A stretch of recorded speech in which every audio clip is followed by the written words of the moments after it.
가수 이미자는 우리나라 트로트 가수의 레전드 오브 레전드라고 할 수 있을 정도로 꾸준히 인기를 얻고 있는 가수입니다. 지금 중장년층에서 가수 이미자를 모르는 사람들은 없을 텐데요. 이미자가 데뷔 60주년을 맞이해 출연을 하여 특별한 무대를 펼쳐 화제가 되고 있습니다. 이미자 나이는 1941년 10월 30일 생입니다. 이미자 고향은 서울 출신으로 데뷔는 1959년 노래로 데뷔를 했는데요. 1960년에서 1970년대 가요계에 수많은 히트곡을 탄생시키며 엘레지의 여왕이라는 타이틀을 얻었습니다. 세종문화회관에서 공연한 대한민국 최초 대중가수이며 앨범 560장과 2069곡을 발매하며 개인 최다 발표곡 수로 기네스북에 등재된 우리 전통가요를 지키고 사랑받는 가수입니다. 이미자는 10세가 되기 전부터 가수로서 출중한 재능을 보여왔었는데요. 여고를 졸업할 무렵 HKZTV 방송이 개최한 아마추어 노래 콩쿠르에서 1등으로 입성을 하며 가수의 길로 들어섰습니다. 이미자는 노 최고의 트로트 가수로서의 영예를 획득했는데요. 그러나 이 곡은 1961년 쿠데타로 집권한 군사정부에 의해 설립된 방송윤리위원회에 의해 외세가요로 판정되어 금지곡이 되는 위기를 맞기도 했습니다. 하지만 이미자는 이에 좌절하지 않고 왕성한 활동을 계속 이어갔으며 1969년 데뷔작을 통하여 천곡 녹음이라는 기록을 세웠습니다. 이미자에 대해서는 말로 표현할 수 없을 정도로 대단한 기록을 세운 가수라고 할 수 있지요.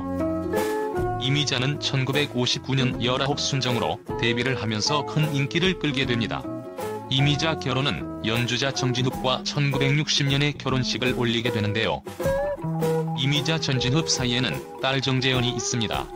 그런데 이미자는 남편 정진흡의 폭력 때문에 이혼을 하게 선택하고 가출을 하게 되지요. 결국 이미자 딸 정재현은 아버지 정진흡에 의해서 키워지게 되는데 이미자 딸 정재현 역시 가수이지야. 정재현은 어릴 때부터 가수로 활동을 했고 아버지 정진흡의 빚을 갚기 위해서 많은 고생을 하게 됩니다. 이미자는 딸 정재현을 외면했다고 하는데요. 참 가슴 아픈 사연이 아닐까 생각합니다. 어머니와는 단 3번을 만났다. 7살의 외할아버지가 아버지 몰래 어머니의 집에 데려가 사흘 동안 지냈다. 이미자는 정진흡과 이혼 후 1970년대 당시 KBS PD였던 김창수와 재혼을 하게 됩니다. 김창수 역시 재혼이었으며 전처와의 사이에 딸 2명이 있었습니다. 이미자가 김창수와 재혼 후 아들을 1명 더 낳았지요. 이미자는 재혼 후에도 가요계의 여왕으로 활동을 했지만 집안에서는 헌신적인 아내와 엄마로서의 삶을 살아가게 됩니다. 무대에 서 있을 때는 가수이지만 지문 안으로 들어오는 순간 가정주부 원래 자리로 돌아왔다고 생각하고 바깥일은 모두 잊어버린다. 내가 옛날 사람이라서 그런지 우리 남편이라고 말하는 것도 싫다. 우리 집 양반, 우리 집 주인이라 말한다. 내가 바쁘게 생활할 때 남편이 이미자의 남편으로 기억되게 한 것이 미안했다. 갈등도 많았을 것이고 정말 고맙고 미안했다. 이미자는 오랫동안 가수 활동을 한 만큼 수많은 루머와 스캔들로 화제가 되었던 인물입니다. 그럼에도 불구하고 가정도 화목하고 가요계에서 여전히 전설로 남아있는 이미자가 대단하다는 생각이 드네요. 이미자는 팔순을 앞두고 있는 상태지만 여전히 건강하고 무대 위에서는 엘레지의 여왕으로 그리고 전설로 남아있습니다. 불후의 명곡 MC 신동엽은 이미자에게 10년 후에도 데뷔 70주년으로 무대에서 노래하는 모습을 보고 싶다 고전했는데요. 그녀의 개인사는 어떨지 모르겠으나 대한민국 대중가요에서는 이미자라는 이름을 빼놓을 수 없을 정도로 대단한 가수라는 생각이 듭니다.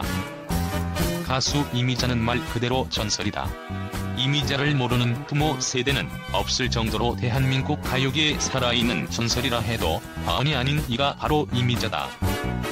그런 그녀는 특별한 문제도 드러나지 않으며 오직 노래만 하며 살아가는 듯한 모양새였다. 우리가 알고 있던 이미자의 모습은 어쩌면 단편적이었는지 모르겠다.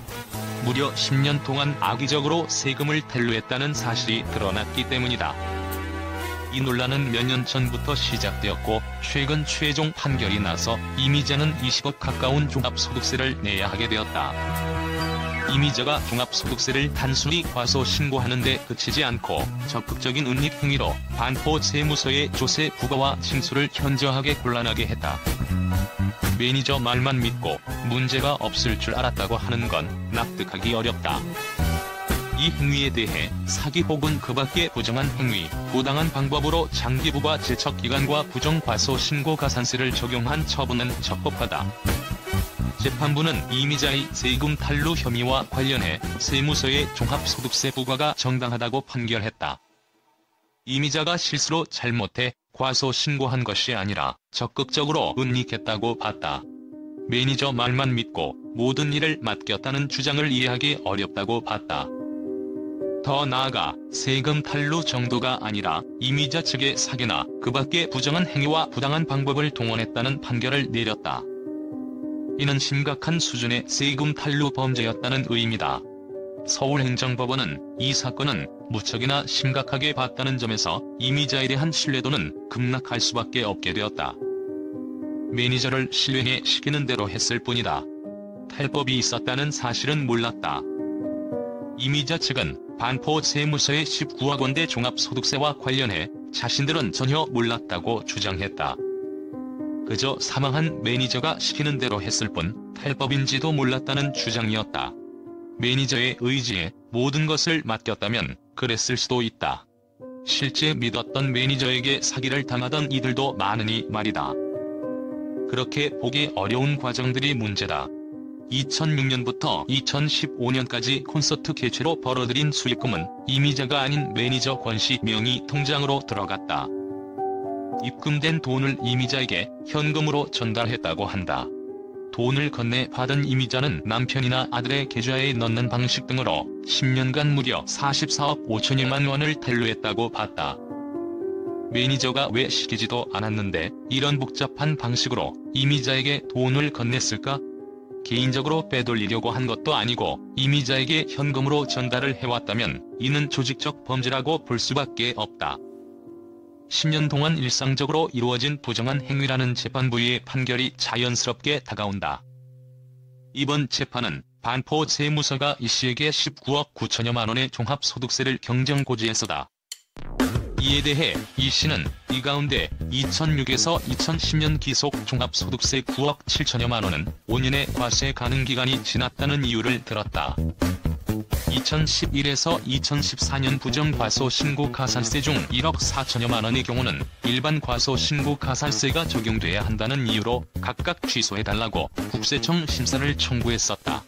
이게 기각되자 소송을 낸 것이다. 세무서의 종합소득세 부과가 부당하다고 낸 판결에서 이미자는 패소 처분을 받았다.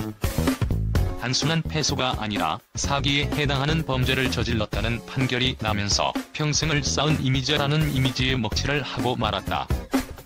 상상을 초월하는 돈을 벌면서 탈루를 이런 식으로 해왔다는 사실이 추악해 보일 정도다.